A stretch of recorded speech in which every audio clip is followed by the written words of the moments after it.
Gaming NBS episode 229 being recorded Sunday, February 10th, 2019.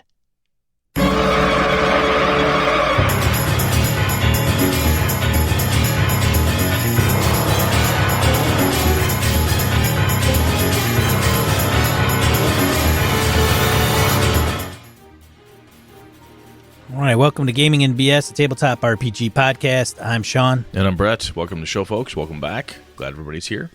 How you doing, man? Doing fantastic, Brett. How are you?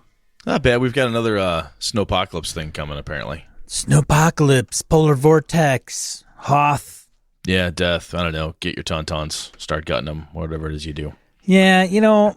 It's a late winter. What are you going to do? It's just another February day, right? Yeah, pretty much. Pretty much.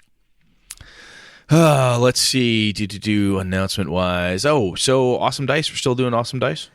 Awesome Dice. So head over to gamingnbs.com, sign up to our email. You will be automatically entered for a drawing to win a set of dice from awesomedice.com. Thanks for Brandon for supplying that offer. Also, if you go to awesomedice.com and use the discount code GAMINGBS at checkout and you spend $10 or more, you will get 15% off your order.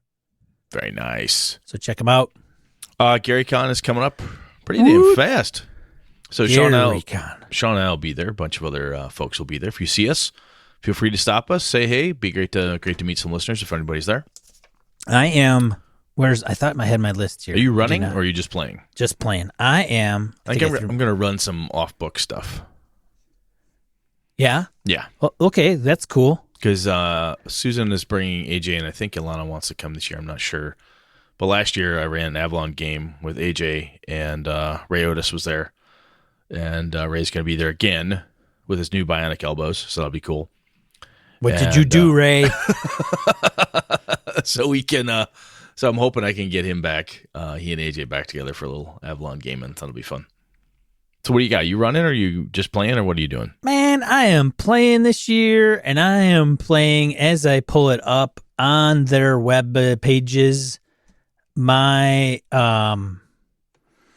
my schedule looks like I'm leaving my nights free.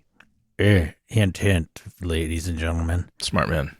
Tower of the Flower of Power on Thursday. Whose is that? That is Forrest Gary's DCC game. Got it. Experience 2. So experience in the game type of game he's asking for. So I'm in there with Dave Wynn, amongst others. Very cool. And then on Friday at 1 o'clock, I will be in the presence of Alex Cammers from the game hole Trillium, City of Enchantment. City of Enchantment. I believe that's Alex's. That's his game. That's his setting, man. Is it? Yeah, I think so. So that's the kind of the special, one of my specials, because you only get one special you can sign up for. Yes, that's right. Right, boy, we got around that, but don't tell Gary Con authorities. Snuck in there. And then Saturday, I will be in the Cult of Chaos, Gatsby, and the Great Race. Nice. Yeah, and that's got a butt ton of attendees. I'm looking at, without counting them, there's probably like 20 people in there at least, 25. With some very known people I know. And on, I think, Thursday at 2? Is that the Gaslands game? I think it is. I think that's Thursday, yeah. Yeah, I think Thursday at 2, Gaslands. And that's another featured event that Brett has helped me obtain entry into. When the system is sucky, you've got to just... Gamers helping gamers, man. That's what it's about. Go around the system. But Gaslands, for those of you, we've mentioned it on a die roll. I would say it's the modern day Car Wars. Yeah, that's what I've been told. Yeah, you play... I have the book. The scales Matchbox cars. You use templates, and it's a hell of a lot easier than any Car Wars game. Makes a lot more sense. Man, what were those gamer guys thinking back then, man? I don't know. chits and paper. I don't know. Chits and paper and kooky rules. But anyways, that's my Gary Con. The evenings I will be free to roam around. Sweet. Pick up games and socialize. Nice. Yeah. Mine's going to be mostly socializing and hanging out, which is my favorite thing to do at Gary Con, and then running some off-book stuff. And I'll probably get in on a Deadlands. Not Deadlands. Good Lord. Dark Trails. Dark Trails. Exactly. I thought Dave Beatty. Dave Beatty's Dark Trails game. He ran one last year at a fucking blast with it, so I think I've got an in this year, so that should be good. That should be good. Yeah. I like Dark Trails a lot. Yeah. Let's see here. Other news pieces. My Avalon Kickstarter continues along, just cruising on down. Our main artist, Matt, he's got more pieces for the core book coming out, looking good. I've seen a couple more bits, looking really nice. We've got stretch goal writing work going on right now. I've seen the first round of the layout for the book. It looks pretty damn sharp. If you're interested in what it looks like, go out to the Kickstarter and just go out to Kickstarter.com, look up Streets of Avalon. You can take a look at the updates yourself if you like. We also are making sure that we're paying people. So Phil likes to call it the fact that, hey, guess what? Writers and artists and everybody is getting paid. So that's all pretty cool. Come on. Yeah, it happens I sometimes. thought this was Hobby Works. Everybody's doing stuff for free. Yeah, that's kind of how I thought it would happen. Brett was looking at those Kickstarter numbers. What? Holy crap. Anyway, so far so good. Our timeline is still on track, and it's looking good. So all signs point to completing as scheduled. So very happy about that. Yep, still getting the Gantt charts. Yeah, good. Yeah. And last piece I want to say, one of my gamers from my home gaming group, JR, went to the hospital yesterday. A blood clot in his lungs. Slowing him down. That is not a good place to have a blood clot. No, that's not good at all. Not good at all. So anyway, we've got him. He's been hospitalized, and so far all signs point to he will recover. But blood thinners and hospital time, that's as much fun as it sounds from what John has told me. But anyway, John, you don't listen to this, but anyway, good luck, buddy. I'll see you soon, man. Yeah, good luck, JR. Hey, who clotted JR? That's lucky he's still standing, man. No, I know it is. Yeah. Jesus Christ. Yeah, get a blood clot in your lungs. That's not good. Anyway. It could be a lot worse, I imagine. Yeah, it could be. So. All right. Well, we don't need any of that shit this year. We've had enough of that crap. Well, that was the year of the Kelly. That shit's gone. Let's move on. Let's get something better going. Let's get into a random encounter. Do it up. God, I'm going to really turn the volume up on these. All right. Random encounter, where we field voicemails, emails, comments from social media. If you're new to the show, that's what we're doing in this segment. I want to start out with this. Okay, because we do have an audio, which I thought I put it in there. Yeah, Blake should be at the beginning. Regardless, I posed a question on Twitter, or Gaming and BS, and had gotten a very good turnout and replies to this thing. I don't know if this should actually be in Random Encounter, but it sounds like it's all right. The question was, what single book do you think every tabletop role-playing gamer should have on their shelf? Mm-hmm. Single book. Okay. We got over 90 replies, 15 retweets, a butt ton of likes.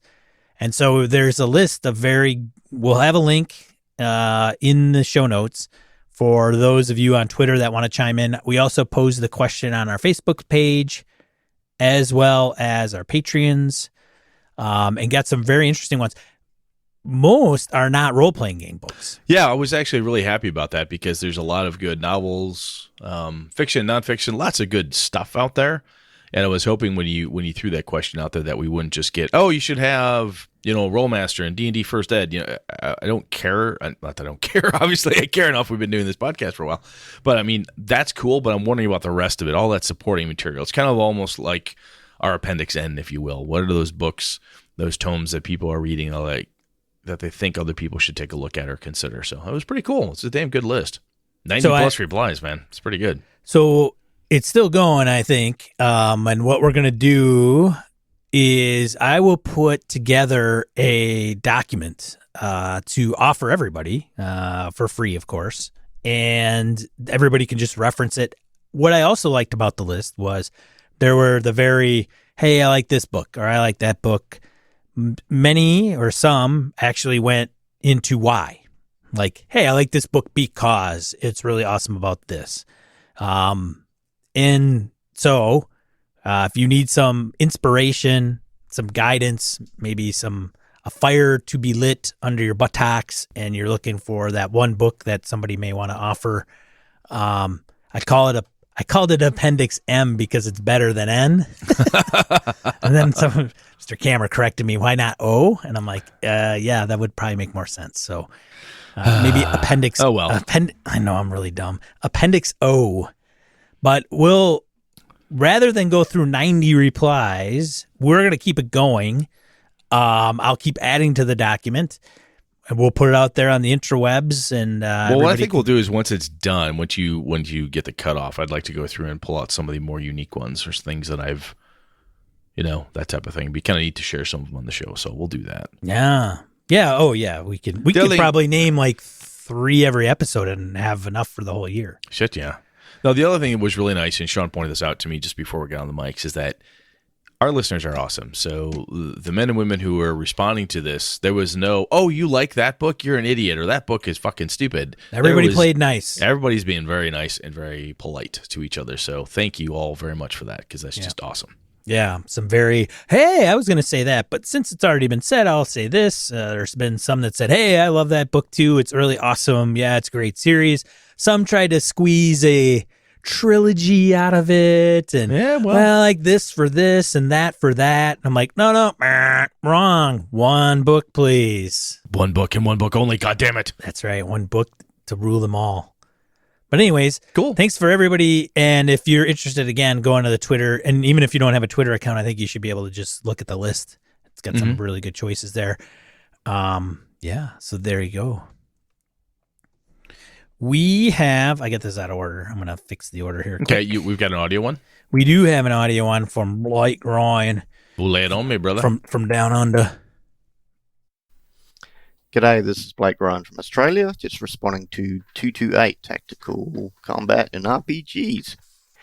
Back in Pathfinder days, I had a fighter use Alchemist Fire, Thunderstones, and Caltrops to control the battlefield. He was a melee specialist, but that doesn't make him an idiot, and other players were surprised when I didn't just charge in and actually manage the aggro. Gamers should remember that just because their miniature has a sword or a gun doesn't mean that's the only option. The downside for having miniatures is that people can skip attempts at negotiation or even avoiding combat and go straight to, okay, what combat maneuvers or spells am I going to use? While there are great landscapes and maps, it can still make people forget things like poor lighting and stormy weather, or flying creatures using breath weapons and swoop attacks. They tend to put them up front in melee range, which is tactically stupid. If I use miniatures, I use hexes. For those who don't know, the distance from the middle of the hex or the area to the point or to a side, that distance is closer than if it's on a hex than it is on a square. Brett was right in that it does make people pay attention in combat. It's hard to get games organised, and to have people show up and not pay attention is bloody annoying. Sean was right in that you can use non-regular miniatures. I've used second-hand Skylanders, Lego, and kids' toys. As long as they get the right scale and contrast to your player characters and gets the message across. The best example from my GMing was a 2-foot T-Rex stomping towards a party. The wizard opened up his spell battery while the others just ran, and I laughed. Happy gaming, fellas. Blake, always a pleasure to hear from you, friend. Always see him on Twitter, always interact with everybody, which is very, and thanks for the message. Oh, good stuff too, man. Thank you very much. Yeah. And I think there in that show, I've had Hobbs hit me up too with an audio about, I didn't have it here. It was a personal audio to me that he said that he agreed with Brett, about miniatures and graphic representation being quicker and blah, blah, blah, blah, blah. And I'm like, I think bunch of crap. It's shit. Well, I think the piece that, when you said that to me, I believe I said it on the show, was my group likes that. Yes. Right? And if you have a group of players like, oh, I dig that, and that is a key for them, right? They love that stuff. So as soon as you put it down there, they're in. If you have a table full of people who, I guess we can use those if you need to, or who are laissez-faire about them, it may not work. But anyway. Yeah, I think he was arguing about the speed factor and thinking, well, what Brett said was right on because it's faster. It's right there. You can see it and you can make adjustments and move and do what you need to.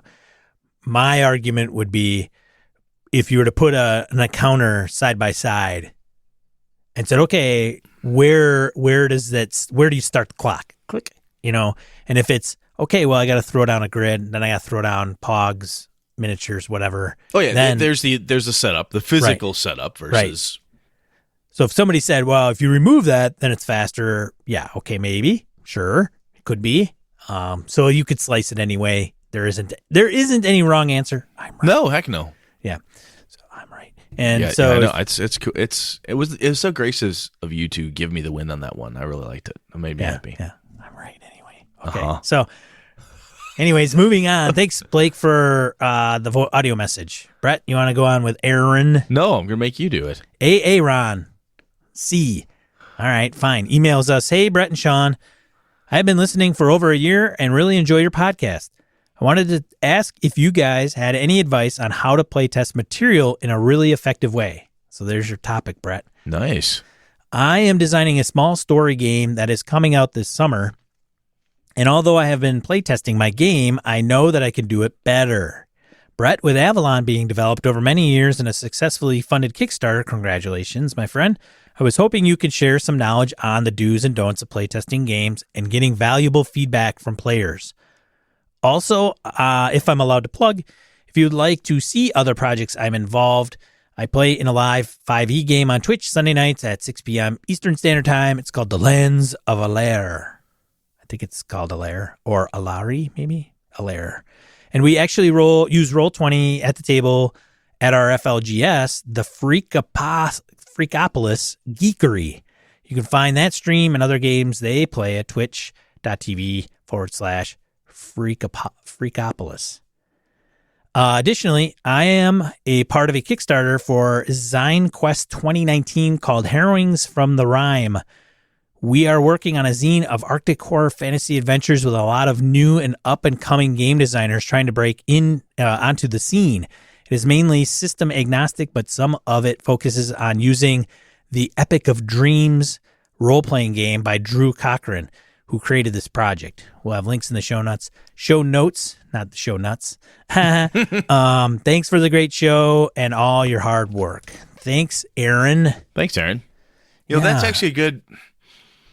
That's a damn good topic. Is the idea smooth of how you, that, Aaron. You see how you like, hey, here's a topic, and oh, by the way, here's some plugs. Yeah, exactly. That's all right. Nice. That's all good. Yeah. Segue power. He's got Very it. Nice. Yeah. I like it though. The idea of how to play test it in.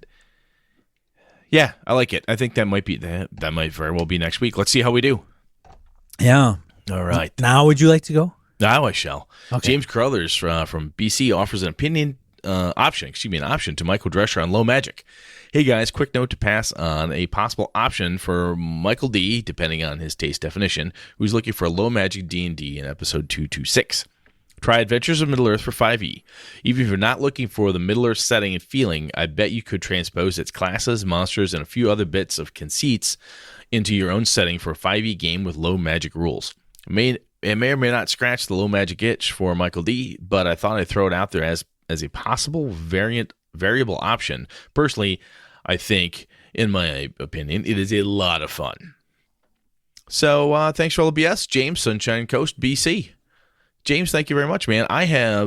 This is a few different times people have dropped the Adventures of Middle-earth 5e on us, and I think I've got a PDF of it. I think I bought one at one point, but that's one of those. I like Middle-earth anyway, so I think I'm going to have to pick it up and read through it and just kind of see how they did things, because the stuff that James is talking about, and I know somebody else mentioned it to us as well for Low Magic, I'm going to have to dig into it and see what I think. Yeah, good stuff. The books are always very appealing to look at, and great! It's great artwork. Yeah, I would be intimidated by the setting. Like it would be one of those settings where I'd feel like a fish out of water. Really? Yeah. Well, there's so much history with Tolkien. Yeah, I mean, True. But I mean, you're talking it's Hobbit, 3 books. It's and a hell of a lot then easier to get other into than stuff. if you wanted to like fully immerse yourself in the Forgotten Realms published history. I would agree with that, and I am not a big Forgotten Realms guy either, by any means. But yeah. Fair enough. Trevor D emails us. Hey guys. Trying out my Kermit the Frog voice, doesn't work. Well, it's early morning after a late night of our teenager D&D hosting. I'm working my way through some rather strong coffee and could still barely see straight. Last night was fun. I've been DMing this group of 10 teenagers for months, teaching them the game, working on story development, both backstory and narrative roleplay, and generally trying to make it fun. Basically, I've been trying to equip them to play without me, and last night it happened. One of them called me a bit ago and wanted to DM. Nice. We talked through it a lot yesterday on my lunch break, and he took the game over. I got to sip adult beverages in the other room, hanging out with the parents, simply being available for their questions. The teens had a blast, and it was very rewarding for me to see Garrett, the new DM, take over my campaign and succeed at having fun. He also got his first kill in. Hey! Good job, Garrett. Hey, all right. Don't pull that punch, Garrett. No, once you taste blood, you realize how good it is. That's right. There's plenty more where those came from. Oh, buddy. yeah. There's a lot of blood, dude. Go get it. Just remember what RIP stands for. Then I see this email from y'all about one book for an RPGer. I got a bit excited because I love books and I love RPGs. I'm reading Ivanhoe right now and told the teens last night that they all need to read it. There is a lot of great stuff in there, both simple, fun, medieval fantasy world details, as well as strong plot and prose for learning and growing as a storyteller. I thought, wow, if I had a Twitter account, I might recommend Ivanhoe. But then I thought of the Iliad or Odyssey or what is it, the Aeneid? Aeneid. Obviously, I haven't read that one. Then my mind wandered to Dune, then Lord of the Rings. I realized that one fiction book is tough to recommend. Maybe there's something non-fiction-y, like a How to Game Master. Didn't Gygax write a book on that? Role-playing mastery or something? And the Angry GM, didn't he put a How to GM Like Me book on Kickstarter a while back? As I thought through it, I decided that I don't like the question because it constrained me to one book. Mr. Kammer had the same sentiments. I also love the question because it showed me that RPGers are an integral part of the creative process. They take in other stories to then turn around and create their own story. I just decided that I don't think the nonfiction books are something I will ever recommend for an RPGer. Instead, I'll recommend a story that moves them, one that they love. Do you like Drizzt Do'Urden? Great read some of Salvatore's stuff. Do you like Robin Hood and knights hacking each other up in the lists? Awesome. Read Scott's Ivanhoe. Kids fighting in Zero G and in the showers? Ender's Game is for you. Witches and forehead scars? Rowling has that covered. Ultimately, this question went right back to teaching the teens how to play D&D. Whatever gets them excited to play, whatever fuels the creative fun of role play, go read that. For me, right now, I've got about 50 pages left in Ivanhoe. I love this book. It's in my top 5 of all time. Never read it before, but absolutely loving it now. That's my final answer till I get to the next book on my list, and then the next, and the next. Thanks for your podcast. I really enjoy it. Cheers, Trevor. P.S. Despite all the coffee, it's super hard to proofread this morning. My apologies for errors, typos, or sentences that just don't make sense. Trevor, if you've ever listened to us, which it's clear you have, our sentences and ideas normally don't make sense. So this is totally fine. This reads like something we would say. Yeah, it was easy to read. It was. It was very easy to read. Gygax did write a book, Role Playing Mastery. I have a copy of it on my shelf. I think it is tough. It's that question like, oh, only one, which is neat because it tells you and the rest of us that we like to read, and there's plenty of good stuff out there. So it's kind of cool. It's a good tough question, right? Oh man, if only I could, and you just can't. It's tough to pull it together. Ivanhoe is one of those books I think I started at one point in high school and stopped for some reason. I cannot recall what, but I'm glad you brought that up, man, because I had not had that on my list of books to read. I've never read Dune, and I recently grabbed a copy of it because I'm like, God damn it, I need to read this thing. So I'm going to add Ivanhoe to my list. I hadn't even I thought about that have forever. Dune in audio, and audiobooks with me are tricky. I mentioned this before, the fiction. But you get a shitty narrator too, and it sounds like crap. Yeah. Or they but don't know how to translate the fiction into, spoken word. It's hard for me to keep track. Like I have to, for nonfiction, it's very straightforward because there isn't any bopping around between characters typically. And with fiction, there is. So it's like, wait, who's talking? Who's not talking? Oh my God. I was zoned out on the road. I just had this audio playing for the last 10 minutes and didn't hear, like quote unquote, I heard it. I didn't listen for the last 10 minutes. So yeah. But anyways, I don't know why I said that, but I have Dune. I've listened to it, but I never heard it. Neat. Okay. Yeah. Heard it, never listened to it. Anyways. Thanks, Trevor. All right. Back to you, sir. Oh, wait. Was that you? Did you read that? You that read was that. me. This is my Yeah, turn. yeah. Never mind. Yeah. Christopher Gray sets us straight on marketing. Here we go. Yeah. Hello there, Brett and Sean. I did that in alphabetical order to make sure you know I'm not playing favorites. Fortunately or unfortunately, I'm a career marketer with more than a dozen years in the industry.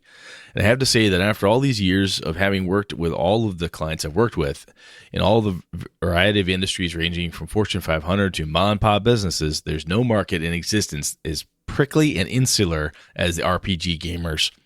Wow. We seem generally opposed to being marketed to. We want to discover things on our own, just like we did when we found that indie band in 1994 that no one knew about but us. Commercial success is sometimes frowned upon, and it often feels uncomfortable asking for sales from the community. There's an intrinsic reaction to being over-promotional. I'm no exception. In spite of my day job, I sometimes get my feathers ruffled at a con if someone's trying to hard sell me on something. I remember one moment in particular when a person who I view as being outside the community was trying to sell me marketing services. I full on bristled. The fact is, in any other industry, at any other type of trade show or conference, that convention would have been perfectly normal. That conversation would have been perfectly normal, and I never would have reacted so strongly. This broad stroke stereotype is brought to you with the definite understanding that this isn't always the case, that generally the RPG community is more open to marketing than they perhaps once were. But it is a pervasive point of view. I think game stores and designers are understandably cautious about overselling to gamers. As a designer myself, I think twice before I plug something that I'm going to do for fear of getting anti-marketing rage directed at me. As an industry, however, I think is important when we start taking ourselves seriously. Part of that is willingness to make money, and part of that is the willingness to market our wares. P.S. My Kickstarter for the Great American Novel, a role-playing game, starts on February 18th, so that's coming up real quick, people. Be sure to back it so that I can make money for selling my wares. I mean, provide the same amazing narrative-driven experiences at your table you find in your favorite novels. Maybe both? Why not both? Christopher, that's interesting. I think you have mentioned in the past being a career marketer, but Sean, I think what he lays out there makes sense to me because I see it in the industry. Oh my God, they're always pushing their game. People, when Zweihander said, "Hey, Zweihander's on sale," or that people get pissed. They get mad when they see a sale on a book being published or reposted too many times. People are like, "Oh my God, they're just pushing this book." I've seen people react like that online in RPG forums. Interesting. I respect Christopher's view in that regard, for sure. But it's not really such a but. I think it's more of a I think it's a really fine balance with marketing, because there are things that I want to know that are happening. So I get emails from Modiphius, I get emails from DCC, or Goodman Games. Mm-hmm. I get, what else? Other emails do I subscribe to? I mean, amongst other things, but in the role-playing game hobby. And I think if you do it way too often, way too frequently, and there isn't a piece of value to it. That's why we don't email every week, Brett, right? Yeah, so the thing is, what's too frequent for you versus me versus 10 other people versus somebody down the road from you? I don't know. Well, yes, I agree. But is once a month too much to get one email to say, hey, here's what's going on, or hey, here's what we've got coming up. Here's what we've done. Kind of like, hey, this is what we've done. This is what we're going to do. And oh, by the way, if you want to take advantage of something else, here's this. So you almost have like three call outs, value propositions, calls of action to the person. And if the person doesn't really care, they'll just delete it, right? Or maybe they just grow away from, like, Modifius is great, but some of their games that I was formerly into, like Star Trek, I like to see what's coming, but I don't think I'll probably play the game as much as I felt in the initial purchase, I guess. I don't know. So let's think about that component of it too. So if you like a thing, yeah, and you're like, oh my God, I want to know everything about this Modifius game. Right. But if you were lukewarm on it, you're interested in it, but I'm lukewarm on it. Frankly, that's where I ended up with Invisible Sun. I'm like, meh. Yeah. And because I'm meh, I stopped paying attention. And when I was getting blasted, quote unquote, blasted with a bunch of updates and statuses and such, I'm like, I don't care. I'm not that interested. So there was a piece of me, quite frankly, that felt annoyed that I was getting information. Was that with the Kickstarter only or after the fact? No, after the fact, other people, and part of it was I joined groups to get data, and then it was like, oh yeah, I forgot to unsubscribe from these 5, 6, or however many different things because I'm not that interested in it as I thought I would be. So therefore, I should have probably backed off of some of the, tell me about your latest whatever for the game. Yeah, it's interesting though. I mean, honestly, I really see where he's coming from, because it's a bizarre niche hobby, man, and it's got to be hard to go at niche hobbies to market to them. Yeah, I don't know. Yeah, I mean it's ebb and flow, man. If you kind of can move on from things, and sometimes I got to clean out my inbox and go, all right, I'm getting way too many emails from stuff I'm only taking a real quick gander. And frankly, some of those emails I'm really, really perusing very quickly. Like, okay, is there anything in here that is new that wasn't published the last time? Oh, there is something new. Okay, look. If there isn't, it deletes. Like, very quickly, swiftly. I don't know. I think game stores I don't know. I think they could do it in a very tactful way. Like, because I think many of us want to know what's going on, or how, it doesn't have to be sell all the time. No, true. Yeah. Even if it's like, hey, an event. Right. Even if the event isn't sell. It's like, hey, there's a Magic tournament. There's a Adventures League game. If it's on your board of shit that's going on this month, give me the monthly what's going on at your store thing. Right. I hear you. All right. So over to you, sir. Anyway, thank you, Mr. Gray. Very good insight. Very, very good. This is from Chris Steele. Oh, yeah. Tabletop Game Talk, Chris Steele? Oh, my God. Yeah. You know, I don't know if we've mentioned this or not, but Chris Steele and his amazing wife, Sydney, had their baby. What? They had a baby. Yes.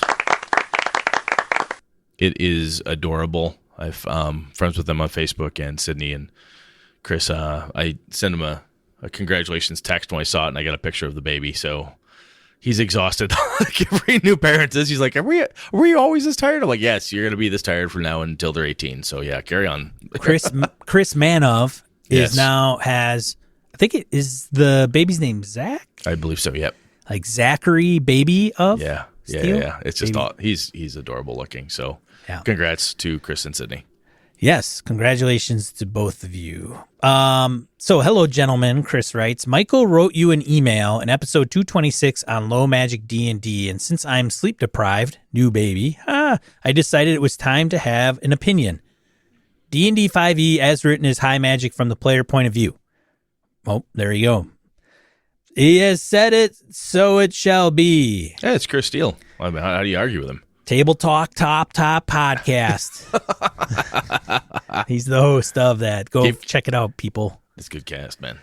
The reason for this is what was mentioned, all but 4 Warrior, Thief, Barbarian, and Monk of the 12 classes are magic-based. And of those 4, there are still magic options for Fighter and Thief, and arguments to be had over whether the Monk key powers are magical in nature or not. However, the rest of the world is what the DM makes it. If the DM does nothing but remove magic from the world, including healing potions, then our magical PCs are godlike figures, adventure adventure among the Muggles. This is an extreme, of course, and even if a DM's world had no magic, the players would still feel as though magic were everywhere because they are bringing it with them. But there is an easy solution to this. Limit character creation and leveling. One extreme is to say you may only choose one of the 4 non-magical classes with no magic options. But for low magic, I like this. Use multi-classing rules where every odd level, 1, 3, 5, etc., of your character must be one of the 4 non-magical classes with no magic options. Even levels can be of any class. That's it. That one simple change, and you'll have PCs with splashes of magic ability without removing magic altogether. What I like about this approach is it requires no rules changes. This approach only limits choices during character creation and leveling. Also make sure to enforce verbal, material, and somatic rules whenever magic is used. If players can't reliably count on magic, the feeling of the campaign will shift from, quote, magic solves all problems, end quote, to, quote, magic exists but can be more hassle than it's worth, end quote. Also, if you want to restrict cantrips, you can make them cost half a first level spell slot. This adds a touch more bookkeeping and is an actual house rule, but it can remove those pesky overused cantrip spells. In the end, there isn't much argument to be had that D&D 5e has been designed to tell high fantasy stories. But 5e is also an amazingly versatile system.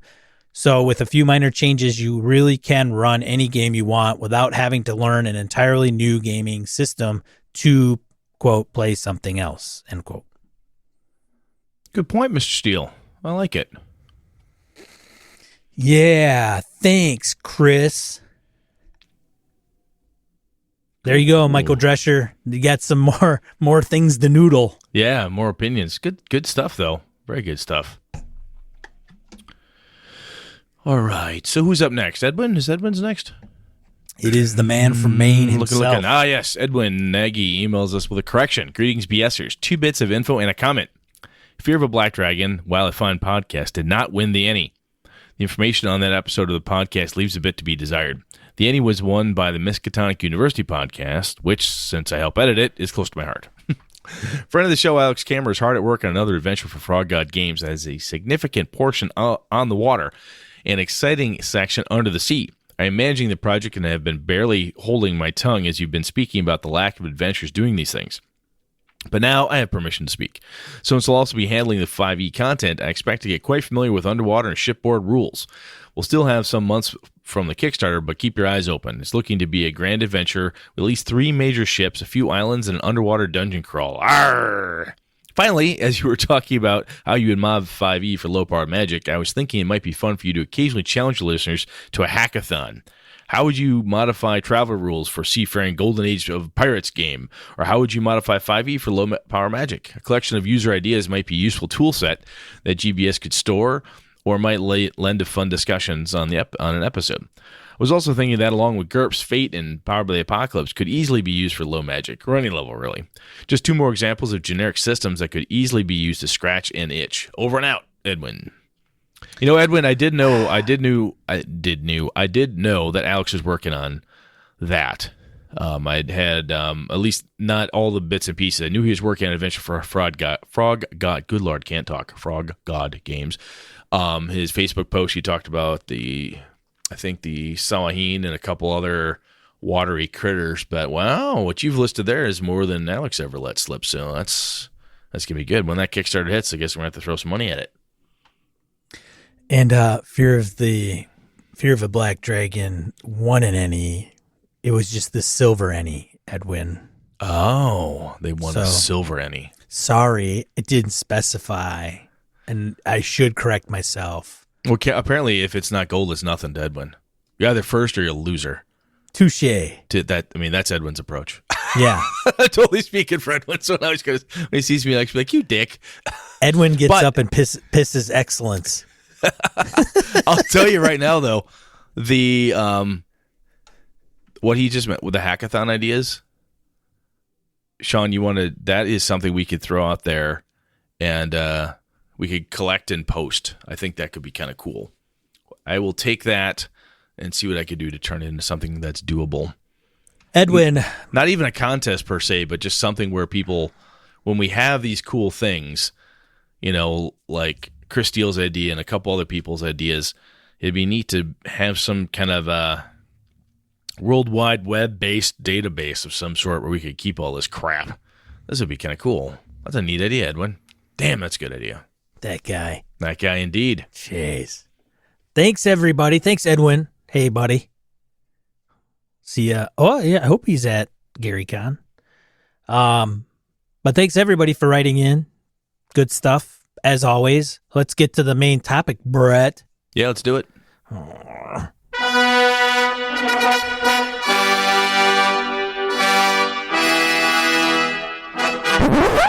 All right, Brett. What are we talking about? Hey, Brett? Yes. Can you explain what we're going to talk about tonight?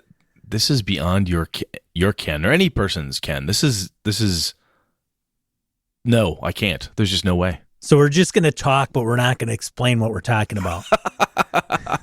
So, as a horrible, horrible intro, but the idea is I want to talk about the unexplained or unexplainable in our games. So, for example, how would we explain that we are here doing this podcast after 220 some episodes?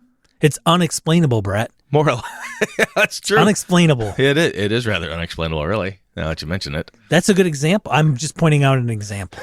A real-world example. Well, sometimes I'm all right. I'm on my game. So one of the things that gets me about this topic, or that doesn't get me, but got me going on the topic, was I was doing some research for a game I'm thinking about running, and it's a Call of Cthulhu style game.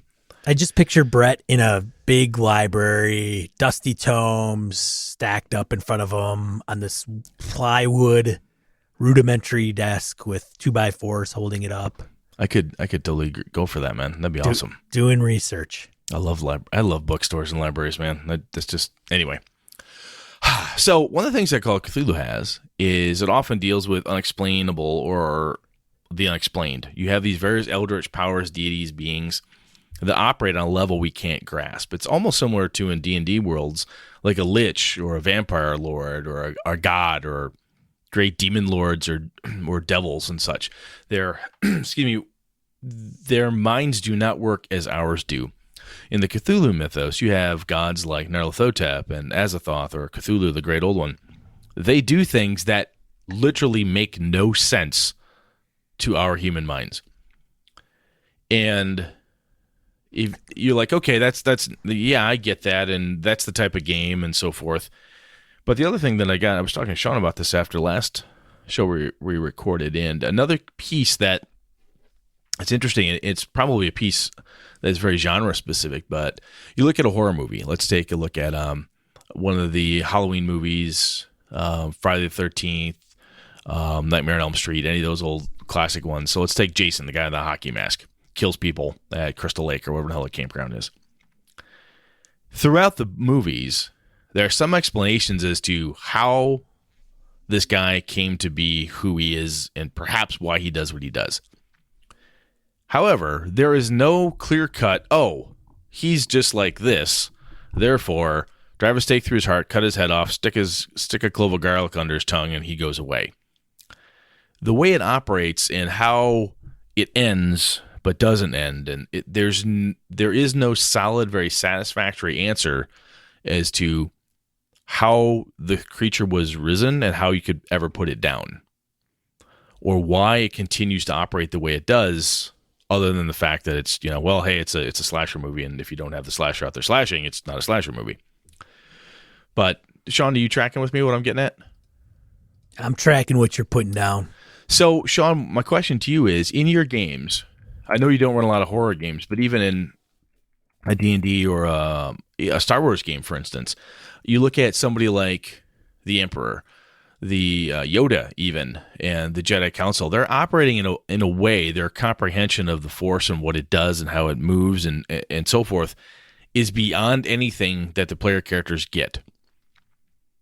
how do you, or do you do this as a GM, try to instill that into your game at all? Without just saying you can't understand it, don't even bother. I mean, how do you get it so that the players actually would feel that way? Well, Brett, often what often happens is formulating a sentence that makes sense from the beginning. That's easy, right? For some, harder for others. Right, exactly. Many of my games are to be unexplainable. That's the nature of the game that I provide to my players. It keeps them. I have played in your games, and I must say that at the end of the game, many of us are scratching our heads saying, "Why are we here?" Right. Well, and it's that sense and that puzzlement that drives the players forward, Brett. To wonder what the hell is going on. It keeps them on their toes. Sean, what the fuck is going on, Kelly, as we call him at the table? No, seriously, dude, what the fuck? I think there are elements that would lend itself to be more like that, but I also think there are genre that are more. I mean, Call of Cthulhu's classic, and I think D&D would be a good one too, like fantasy. Anything that's you got a lot of magic. You have planar travel, science fiction even to some degree as well. Transhuman space, fourth dimensions, black holes. I mean, all that stuff could be very.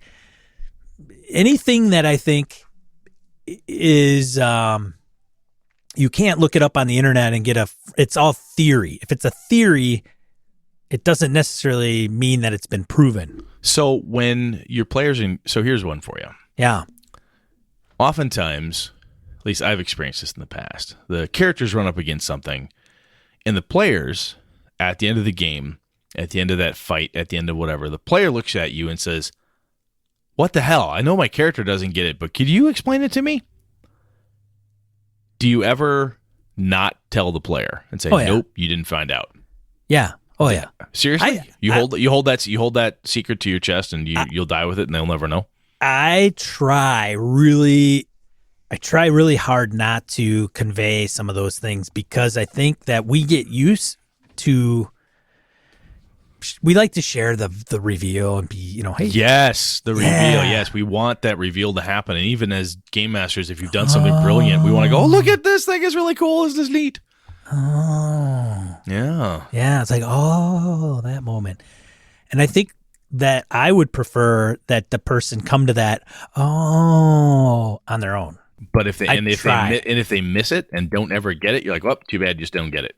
Well, then I just say, "Well, what? Come on, quit being such an idiot." How do you not understand my brilliance? How do you not know this? I'd slap you in the face with all these clues. No, that doesn't happen. It is hard though, because I think we also want to, because we as game masters are privy to everything, right? We're the Yep. Ooh, I can't wait. They're gonna figure this out, and their heads are gonna explode, and we love players' heads exploding. Yep. But it's very easy to just do it at the end, where it's like, hey, if you guys would have just did. I don't want to do the hey. If you guys would have just did this, or if you had just gone left and gotten this one thing, you could have defeated this that much easier. I don't think it's the same reveal as what you're talking about, Brett, but I do still think that there is an element of, hey, man, let's just let the game kind of sit where it sits. Because I think some of the players will come to their own conclusion and share it, and then it'll be, oh. Well, there are certain old school modules and even some newer ones that I've read. I'm going to make this up. And so just before you walk into a dungeon, there are these blue and gold stones laying out on the beach. Some player decides he's going to pick up a gold stone, put it in his pocket. You make a note. No trap ever affects that player. It's crazy. Through the whole dungeon, he's fine. And you never, at the end of it, or do you at the end of it, say, well, Ragnar the Mighty, he picked up that gold stone. That's why all the traps didn't affect him. Whoa, what? Do you do that or do you not do that? Sometimes those mysteries and those hidden pieces in horror, I shouldn't say easier, but it's expected in the genre. Like, oh yeah, it's Cthulhu. Nyarlathotep did something weird. There's a madman in an alleyway who writes, Cthulhuoid insanity on the wall in this alleyway every Thursday because Nyarlathotep is making him do it. Why? Who knows why? It's fucking Nyarlathotep, messenger of the gods. He's weird. I don't know. You don't know. He just is forcing him to do it. And people who know Call of Cthulhu go, yes, that sounds like something Nyarlathotep would do. He's a crazy, weird-ass god of unimaginable and unexplainable intelligence. Yes, I get it. And in a horror movie, it's Jason. He's back on the lake, and he's stabbing, campers again. God damn it. How the hell do we put him down this time? Get it. But these other reveals, the smaller one even, like the Goldstones, or, hey, if you would have if you walk in and you're of evil alignment, that's why this is happening to you here. You pick up the sword and you take damage. Why? Well, your evil alignment, right? And I remember even those reveals playing first edition AD&D with my friend. Oh, you have to be good to pick up the sword. Okay, who's the paladin here? You take the blade. You kind of wanted to know that answer so you can move on past it.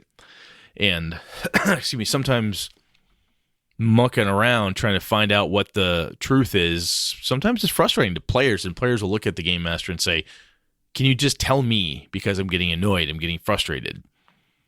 So I don't necessarily know how the art of it happens or not, but sometimes I think you need to, or it's a good idea to hide that reveal and just flat don't tell people. Well, here's another reason why I wouldn't divulge it. The game master doesn't know. Yeah, that's true. That's highly possible. So I could say, hey, like Brett mentioned, hey, there's goldstones and bluestones, and you picked up a goldstone, and you're walking through, no problem. Person behind you gets hit by a trap. Well, how come they didn't get hit by a trap? I don't know. Okay, what's the relevance? Let me see that stone. If say they even if they conclude that it's the stone that's got the power of them overcoming these traps, if they look to the reason why, maybe Brett doesn't know. And then what happens is you just listen to your players and they're like, oh, I bet you I know why. And then you just sit there and go, yep, that's exactly right.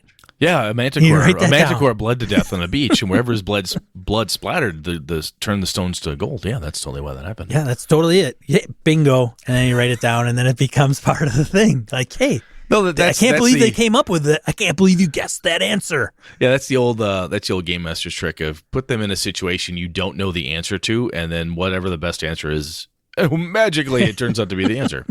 Right. But I think there's that is a really good way. I'm glad you brought that up. That's a really good way to have the reveal happen in game, right? Yeah. Even if it's like, I think this guy is a cultist of Yog-Sothoth, and that is why what he's doing is evil, insane, and basically makes no sense. We have to stop him. Okay, totally, sure. And everybody buys it, and even if it's not really Yog-Sothoth, it's, a Gug, or it's some other weird, crazy-ass Lovecraftian creature that's causing the problem. It really kind of doesn't matter because the idea is stop the bad guy from doing the thing to the city or whatever it is that he or she's doing. But having if the answer is always, you don't know, or I don't know, without giving something or in helping the players to say, well, what do you want to do to try to find out? Asking them those leading questions. And if they muck about like, look, I just can't figure it out. I've rolled every skill roll I have. I've tried every option I have. I don't know why, but Ragnar the Mighty he is trap immune in the Dungeon of Eternal Traps. I don't know why, but he's immune to it. Maybe it's because he's the third guy who walked in the room. I don't fucking know. Let's just go with it. And I think I guess I've had it delivered in such a way, the reveal, the hidden knowledge of some kind, where it's been kept from me as a player ages back. It was just frustrating. It felt very much like this is clearly the game master just being a dick, and they're doing this just to actively fuck with us, and there's no chance in hell of us ever figuring it out. When the players feel like that, there's a give up type of feeling. Fine, fuck it, whatever. We're all gonna die. Who gives a shit? Have you ever seen you haven't, I think I asked you this before, Brett. You've never seen the show Lost, have you? The show Lost, no, but I know what it is. My wife saw it and told me about it. And I'm like, wow, that sounds terrible. I think that's right up this episode's alley, man. The people that are listening to this that have seen Lost, because there are elements, you don't understand anything. If you have seen, I saw The Thing. You got me to watch The Thing, which is an awesome fucking movie. Right. There are complete elements of that movie. We don't know what the fuck it is. Right. We don't know. Well, we know at one point that everybody's tied down and they're torturing each other, basically trying to figure this out. And once they find out you're good, they take you away from being tortured. And the guy who was just tortured goes, "Oh, cool. I'm with you. Let's torture these other motherfuckers." It's all very trial and error. And what is this? Is it this? Are you is it this thing? Is it what the fuck is it? You still don't know. And that's okay, because somewhere along the way, they're making some kind of progress. Right. And I guess if there's never any progress, if there's never anything at all, even if it leads them down a wrong path, where I don't, maybe not a wrong path isn't quite the right thing, but if the players are going completely up the wrong tree, let them go. Type of thing. Does that make sense? It does. And I think that the Thing, comparatively speaking to Lost, the Thing, at least there's this creature that's, there's a thing. There's a thing. It's a creature. It's a thing. It's doing things. Right, but they divulge on how to detect it and that it's bad news. Well, they figure it out. Right. Through trial and error. Correct.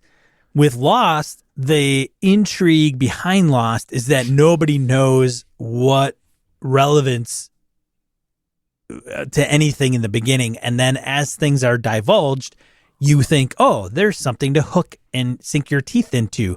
Until you get way, way, way to the end of the story, because you're still kind of building up to that big reveal. But everybody leaves Lost, the series, and goes, and then it's all theory and, did this happen? Did that happen? I don't know. Oh, this is the answer. No, I don't know if that's the answer. Now that could get extremely frustrating as a role-playing game, but I do think it has elements that you can incorporate that would really get your player character scratching their head. It's tough because if you're watching a TV show and you're like, man, oh my God, season 2, I don't fuck, whatever, tune it out, I'm done. Right. You're like, well, this is a campaign I'm in with my friends and it's fucking going nowhere. We can't figure anything out. Yeah. If the campaign is built around a puzzle and there's no way to figure it out at all, that's going to drive, if you go the wrong way and there's no possible way to get back on track or to sort anything out, that can be incredibly frustrating for players. And even for the game master, unless that person's a sadist and watching people just flail around them with nothing to do. But, in a genre-style game like a Call of Cthulhu, like, okay, I'm dealing with bizarre, unexplainable eldritch powers from beyond space and time. Okay, got it. Horror movie. I'm dealing with this. Got it. Okay, horror movie. Bad things are going to happen. But when you're in D&D land or Middle Earth or whatever, there's things that are frustrating. You don't quite know. Even in Lord of the Rings, the Watcher in the water outside of the Mines of Moria, spoilers, is this weird thing. And it may be in one of Tolkien's many miscellanea texts that his son Christopher pulled together later on, but it was never very clear when you read Lord of the Rings what the fuck the monster was. It's like strange things in the deeps. It's weird. And they went, all right, it's a strange thing that was driven out of the deep. Maybe it was there to capture the ring. Maybe Saruman put it there. Maybe Sauron put it there. I don't fucking know, but thank God we ran away from it. It's unanswered. Yeah, but I don't think monsters like that have to have answers. That's like standard. That's standard interesting D&D. though, because people want to know that stuff. They do. So who? Well, Give me names. I want to know names. I want to know names. You're gonna look these people up. There's monsters in D&D. Why are they there? Hey man, they're living and they like to eat and they survive by eating people like you. Yep. Ecology of a beastie. Ecology of a beastie. It eats stuff like you. Shut up and deal with it. It's there to protect the door. Yeah, that's his job. No, but so monsters again are a component. But if you start saying the entire plot, I don't know what's going on. Oh, it's a lich. It's a Death Knight. It's an ancient, anti-Jedi in space who's learned the way of, I don't know, the Sith and he's blah, blah, blah. If you don't explain bits and pieces of it and you just like, well, look, you guys did not choose these hooks. You didn't put two and two together. Therefore, things are going pear-shaped. Therefore, you do not know how to solve this big problem at the end. Because as gamers, we're assuming that when we're trying to gather as many clues and hooks and such as we can, usually, so that we can deal with whatever's to come up. We're kind of procedurally, perhaps, trying to find this data. And when you can't get something because it is unexplainable, it is unknowable, and there's nothing you can do to get it, that can be very frustrating. Unless you as the player or you as the game master can get the players to realize that the fact that it is unexplainable and unknowable tells you something. What does that tell you? Oh, that tells me that we're dealing with these outer beings. Oh, okay, that tells me you don't know it. You don't know what it wants or what it's trying to do, but you know enough to figure out that it's obviously evil and must be stopped. You know what I'm saying? Indeed. This is a weird one. I wasn't sure to talk about like necessarily techniques per se, but it's interesting to me because in a lot of games I run, there's weirdness. In the current Avalon game I'm running for the Wednesday evening crew, there's a thing. We don't necessarily know what it is or what its powers are. It's been shown to them in the first session, and they're kind of freaked out by it, but they don't know what the fuck it really does or what it is. And quite frankly, depending what they do, they may not find out much of anything before they have to deal with it. And not all groups or gamers would be happy with that. You know, they want to be able to know something, or at least at the end of it, have me, game master to player, say, oh, it was this monster, and that because you didn't use the silver weapons, that's why it didn't work. You didn't use the +2 sword I gave you or whatever. So I think they're not researching enough. Yeah. In game, yeah. But do you do the reveal afterwards? I guess let's go back to that. You know, so in game, some players I have worked with over the years, like they're fine with in game being frustrating and weird, but out of game they want me as the game master to explain it to them. Do you do that? Oh man. You know, I know I have. It's something I really don't want to do. I mean, moving forward, I just really have made an attempt to like not say anything.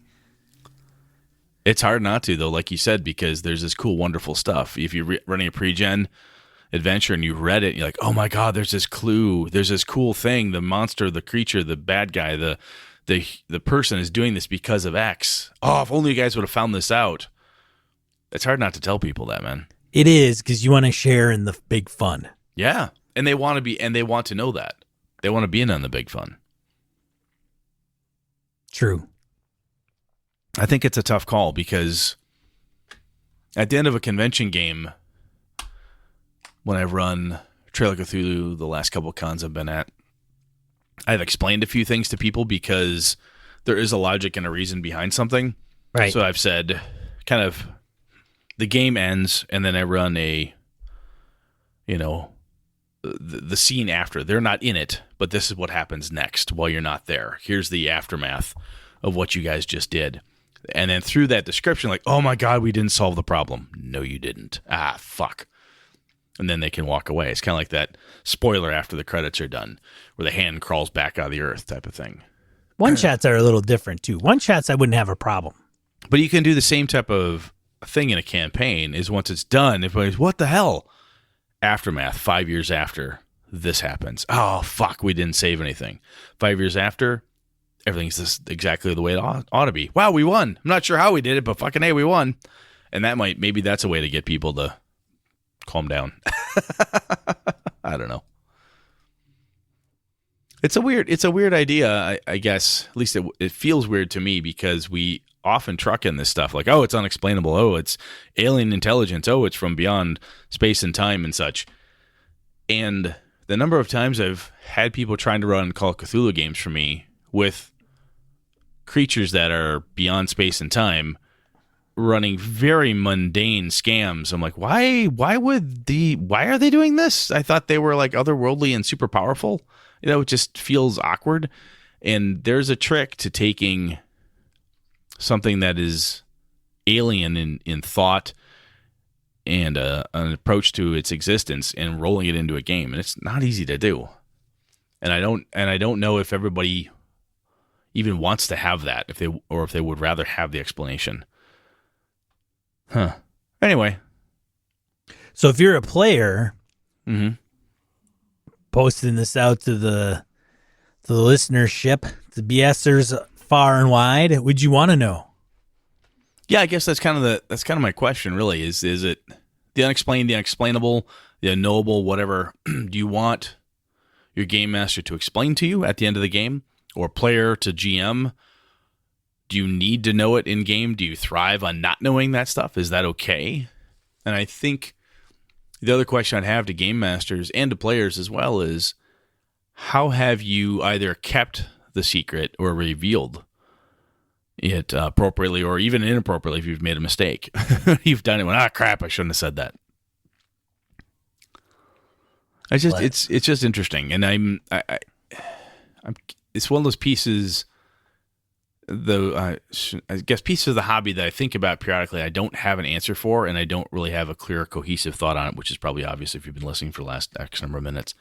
But it kind of eats at my head every once in a while. Like, how much of this stuff should I waste my time trying to make explainable when it really shouldn't be? You know what I'm saying? I do know what you're saying. You got any other pointers, man, or should we move on?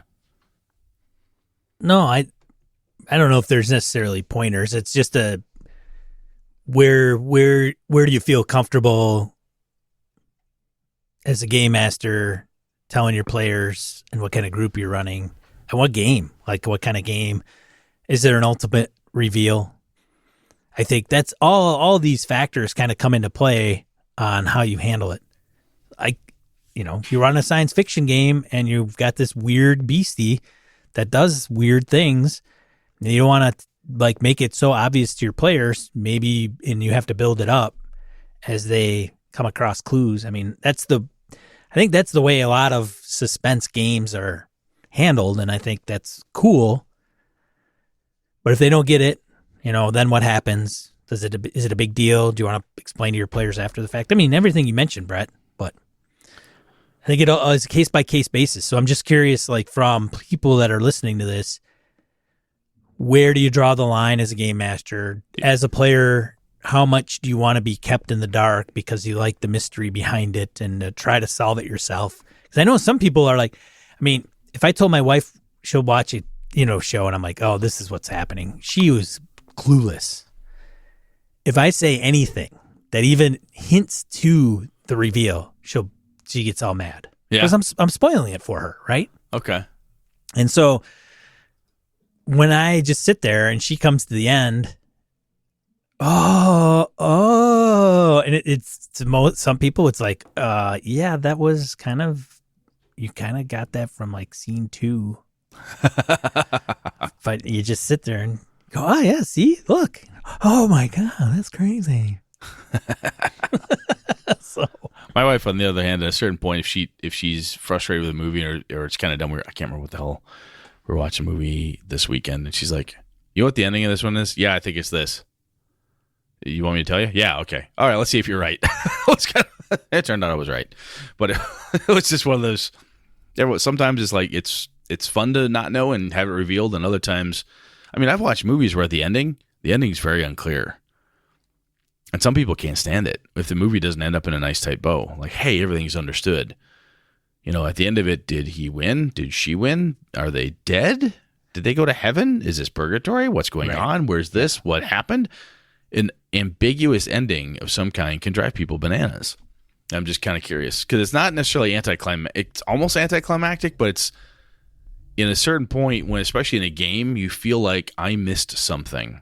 Why don't I know? Or it can feel that way. So anyway, let's see what the listeners think. Or maybe they'll just tell us we don't ever want to talk about this again. Move on. That could be.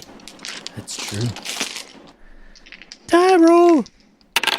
I got a couple this week. Don Stroud from Drink, Spin, Run podcast puts out The Lesser Key to the Celestial Legion.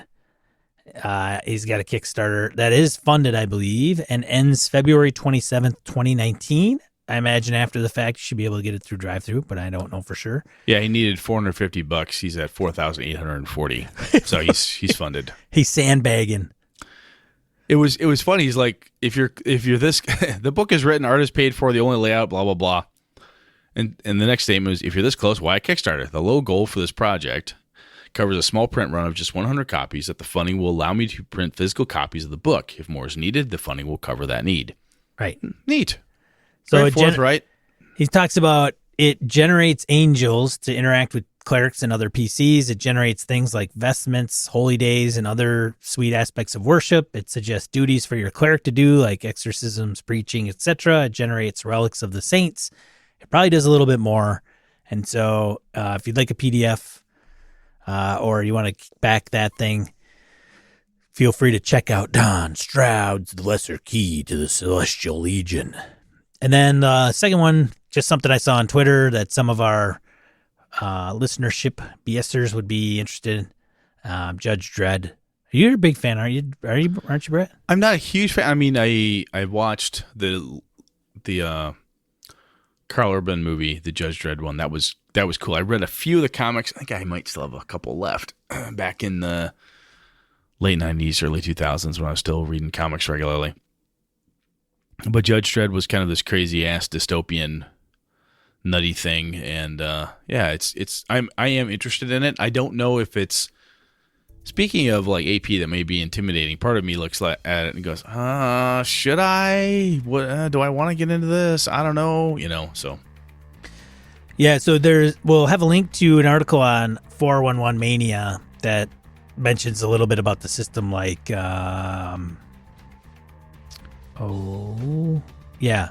I think, where did I just see it? Yeah, I think it's like the system difference, which uses only D6s and a pool of dice against the difficulty level for rolls. But anyways, Ian World published it. It's on RPG drive-through if you're a big Judge Dredd fan. Cool. Check it out. Yeah. Thanks to Bruce C75. I have an inkling on who that may be. And Deado Flink for the reviews on iTunes. Much appreciated. Well, thank you very much. What are we talking about next week, Brett? Have we decided? Yeah, I like the idea of playtesting. I like the idea of, how do you pound on the material in an effective way? And I think, obviously, this will be Brett and Sean's opinions, and your mileage may vary. But I think it's worth talking about, if nothing else, what we say, and people will have a reaction to it one way or another, and people have input around it. So let's see what we can collect on this topic. So we'll move on to that one. Sounds good. All right, everybody. Thanks for tuning in. This has been another episode of Gaming and Bus. I'm Sean. And I'm Brett. Good night and good game and all. This episode of Gaming and BS brought to you with the help from the following BSers: Hawk Sparrow, Andy Hall, Corey Wynn, Graham Minor, Larry Hout, Mark Tasaka, Pure Mongrel, C.W. Mellencamp, Chris Steele, Ron Bishop, Thomas Hook, Wayne Humfleet, Craig, Brandon Barnes, Laramie Wall, Dan LaValle, Jason Hobbs, Sky, Roger Braslett, John Hammersley, Old School DM, Perry Besor, Michael Dinos, Jim Fitzpatrick, Christopher Gray, Bruce Cunnington, John Coward, Corey Gonzalez, Eileen Barnes, Robert Nemeth, Maurice, Niall Diamond, Angus, Howard Bishop, Stefan Dragonspawn, Mark Anthony Benedetti, Eric Salzwedel, Trevor Davis, Chad Gleeman, Finolf, Merkel Froelich, Lord Tentacle, Joe Swick, Curtis Takahashi, Josh Wallace, Kevin Lovecraft, Andy Olson, and Tony Sugarloaf Baker. For ways to support the show, head over to gamingnbs.com/support-us. Thanks, BSers! This has been a Litterbox Studio production.